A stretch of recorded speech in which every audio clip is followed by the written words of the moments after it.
Thanks for staying with us. I'm Laura Ingram in for Bill O'Reilly. And in the Factor follow-up segment tonight, a heated battle between a fast food chain and gay rights activists and some liberal politicians. And as you may know, Dan Cathy, the head of the chicken chain called Chick-Fil-A, recently explained that he firmly believes in traditional marriage.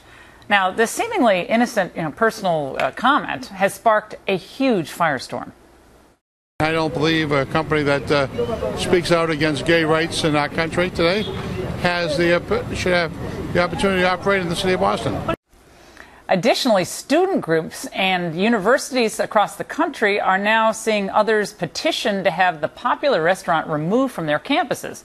Joining us now from Burlington, Vermont, is Wayne Besson. He's the executive director of Truth Wins Out, a gay rights group. Okay, Wayne, so this has really blown up into a big story. And Dan Cathy, president of Chick-Fil-A, has run Chick-Fil-A for a number of years, came out and did an interview with this Baptist publication and said basically guilty as charged. These are my views. It went on. We don't open on Sundays. We're a family restaurant. This is what we believe.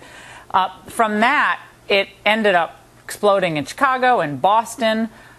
We basically don't want you here. Rahm Emanuel has kind of walked that back now, saying we won't prevent you from opening up a store. If you want to open up a store, but we disagree with your views. What is your take on this?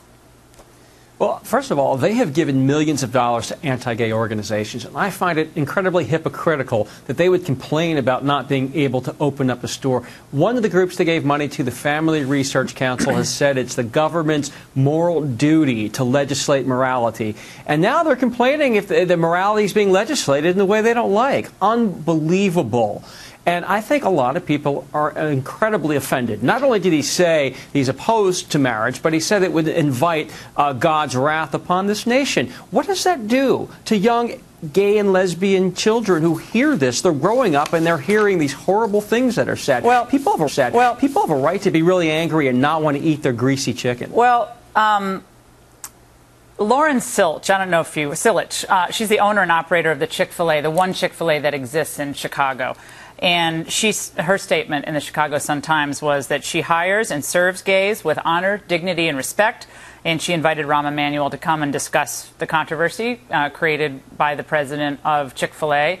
Chick-Fil-A has also said, we treat everyone who comes into this restaurant with dignity and respect. Obviously, they've done an enormous amount of charitable giving and community work throughout the United States. They run about 1,600 Chick-fil-A restaurants, most of them in the Midwest, but some, I think a few maybe in the Washington, D.C. area.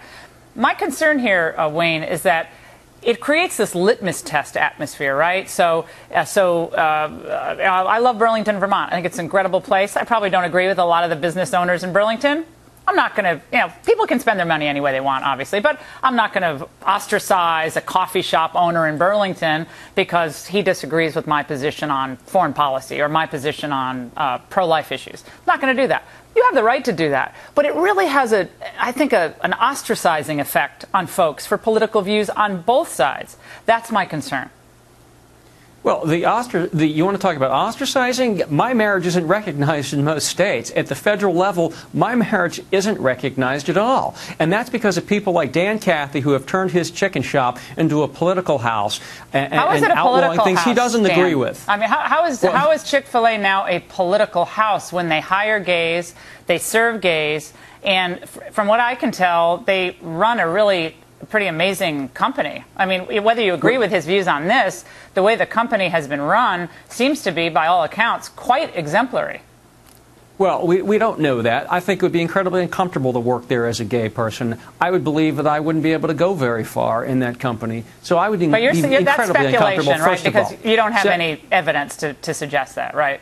Well, I certainly haven't seen any openly gay people come forward who work there at a high level in the company. So that's something I haven't seen. But second of all, let's play this out, though. Okay. Let's go beyond the chicken controversy. I think people are already going to think, Rahm Emanuel's pulled back. Michael Bloomberg said it's not the way to go, ostracizing them. He came out today, even though he obviously is for gay marriage. What happens if this means for Christians, like Christians and Muslims, that they aren't really supposed to be part of public life unless they agree with you, Wayne, or other organizations on a whole host of issues? Are they supposed to retreat from public life? What do you say to them? Are they not whole human beings either? Well, quite the opposite. You know, they've said over and over again they want to express themselves in the public square. Well, guess what? This is what the public square looks like. It means that if you're going to go and have bigoted policies and say nasty, horrible things about people, they're going to respond. So are the majority of Americans response. bigoted people who just happen to believe in traditional marriage? Are they all considered bigoted, hater people? I mean, should we say that about all those Americans? Well, first of all, the majority of Americans in almost every single poll over the last year has been in favor of marriage equality. It's lost in pretty much every state it's gone up at, though, right? The facts are the facts. I mean, come on. Well, that's not. First of all, most of those referendums took place a long time ago, prior to this, and I don't think that. I think that cycle's going to be broken. A long time ago. North Carolina just happened, right? North Carolina is not exactly the most liberal state under the sun. Well, I agree with you on that. So that's not a great indicator. Let's see what happens in Washington and Maryland and Maine and others. Second of all, if you're going to say something that's nasty and controversial, people are going to respond and fight back. Can you be a practicing traditional Christian in the United States today and speak your mind and not be branded a hater? You can speak anything. You can speak and say anything you want, but when you put your donations toward banning my marriage and affecting me and changing the law to harm me and imposing your views on me, people are going to respond and fight back, and that's what we're seeing here. Yeah, I don't think he's imposing his views on you. I think you disagree. I think you disagree. Well, and that's millions America. of dollars towards anti-gay initiatives, millions of dollars towards so-called ex-gay ministries where they pray away the gay. That's certainly not the kind of place I want to support. Any place they want. I like to not punish people really for their political differences with me. That's just my view. But Wayne, it's great to see you. Thanks for being on with us. Great to see you. And